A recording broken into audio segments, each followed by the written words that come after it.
What is going on, guys? It is Custom RC Mods here, and I got 5 mods lined up for you that will overall improve the flight from your 65mm Tiny Whoop to 1000% better. I believe that this is probably the best Tiny Whoop setup that I've ever flown, ever, and I think that you guys need to know how it's done, how to convert your 65mm Tiny Whoop into the best Tiny Whoop ever. So first off, we're going to be starting right here. This is 6mm motors, 3-blade props, on the 3D printed frame that's kind of junk, but kind of serves a purpose in illustrating my point here. So the first mod we're going to be doing is we're going to upgrade the frame to a 75mm frame.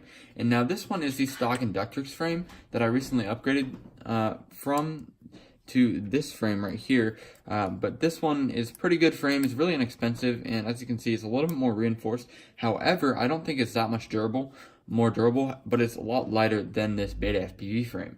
So to go along with your new frame, you're going to probably consider some new props, of course, because you need, rather than a 31mm props, which are right here, you need 40mm props.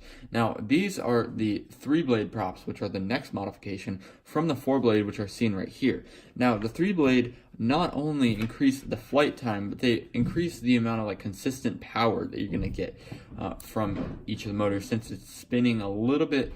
It spins less props per blade. You can kind of think of it as more smooth and consistent. So that's something to look into. However, the overall punch is not going to be there.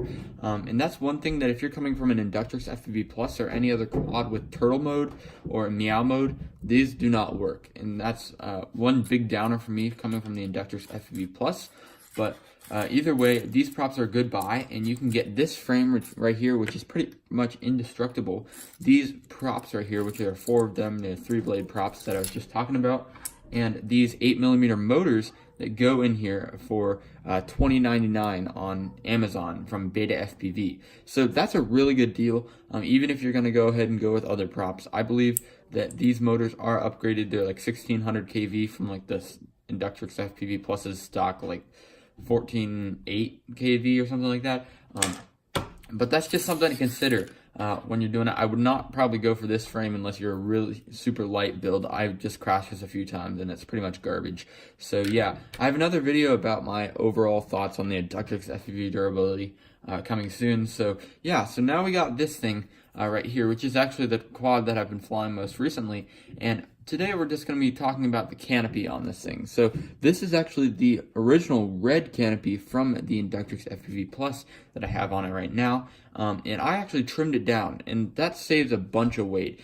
But the main part of the canopy that takes all the impacts and uses meow mode is still there. So I can still use meow mode and things like that. Now, as you can see, I'm using the stock Inductrix FPV board, not the Plus board, because if you guys watched my last video, you guys know the story. But something to consider for sure. And one thing that is a really big issue with the Inductrix FPV and FPV Plus models is that their canopies are made out of full plastic rather than just like a Lexan. So that's one thing that trimming down is really going to help, or just losing the canopy altogether if you're in that boat. Might be something that can improve flight performance from you, especially if you're on the yellow Inductrix FPV.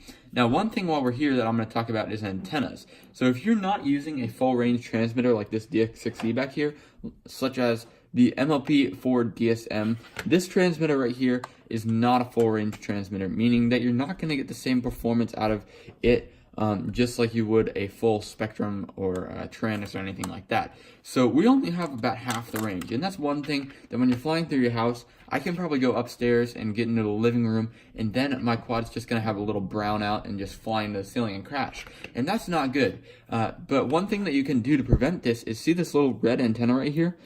This thing you want to stick out just in front of you. It's normally right flush with the board, kind of pointing backwards, but the electronics in there can cause a little bit of interference, I found, to give you less range. So what you want to do here is just pull it out, and I like to always have it in my FPV feed, so pushing it up a little bit through this little gap so I can see it in this camera, first to know that it's still there and then know that I'm good to fly, and second to know that it's still pointing out so I can still fly at full range. And also, of course, be cautious where you're flying, because if you're flying really far away, chances are if you lose signal, you're going to have a fun time trying to find it, or you might be annoying people when crashing into them, not on purpose. So be careful with that. I definitely do recommend a full range transmitter for many reasons that I've probably already talked about before.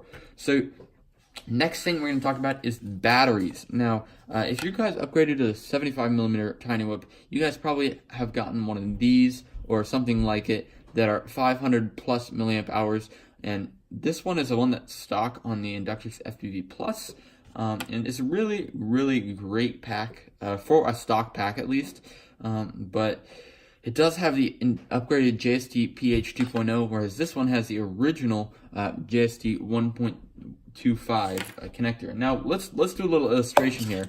So I got a cup and I got a bottle of water here. Now this has a really slim neck right here, and this one has a really wide open top. And so think of it, if we put the same amount of water in each of them, what do you think, which one do you think is going to empty out faster? Now of course that's going to be the cup. Now this bottle right here is going to not only not empty out as fast, but it's also going to leave some in there, and you can't really poke down in there and scrape the rest of the water out, if you will.